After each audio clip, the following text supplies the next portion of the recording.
નીમુબેન બામણિયા, જીતુભાઈ વાઘાણી અને ભારત સરકાર, નરેન્દ્ર મોદી, અમિત શાહ,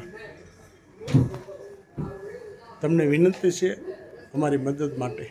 નેપાળમાં રાજકીય અરાજકતા વચ્ચે ભાવનગરના 40થી વધુ લોકો ફસાયા હોવાની વાત સામે આવી છે. ભાવનગરના નારી ગામથી 40થી વધુ લોકો નેપાળના પ્રવાસે ગયા હતા, જેઓ હાલ નેપાળમાં ચાલી રહેલા તોફાનમાં ફસાયા છે, જેમને વિડીયો દ્વારા મદદ માટે ગુજરાત સરકાર સમક્ષ મદદની ગુહાર લગાવી છે.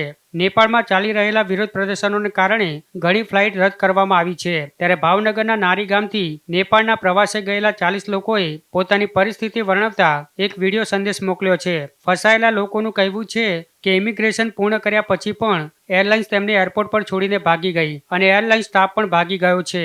મુસાફરોને મદદ કરવા માટે કોઈ હાજર નથી. એરપોર્ટ પર ફસાયેલા ભારતીયોમાં ભયનો માહોલ છે, કારણ કે બહાર અરાજકતા ફેલાયેલી છે. જોકે હાલ તો યાત્રિકોએ નેપાળમાં સુરક્ષિત હોવાનું જણાવ્યું છે, પણ વહેલી તકે ભારત લાવવા વિનંતી કરી રહ્યા છે. ત્યારે વાયરલ વિડીયો સ્થાનિક કોર્પોરેટરના ધ્યાનમાં આવતા કોર્પોરેટર ઉપેન્દ્રસિંહે ફોન કરી ફસાયેલા તમામ લોકોના ખબર અંતર પૂછ્યા હતા અને ધારાસભ્ય જીતુભાઈ વાઘાણીને આ સમગ્ર ઘટના અંગે માહિતગાર કર્યા હતા. જ્યાં ધારાસભ્ય જીતુભાઈ વાઘાણીએ પણ ફસાયેલા લોકો સાથે વિડીયો કોલ કરી મુખ્યમંત્રીને જાણ કરી ભારત સરકારને માહિતગાર કરી ઝડપથી સૌને આ આફતમાંથી બહાર નીકાળવા હૈયાધારણા આપી છે.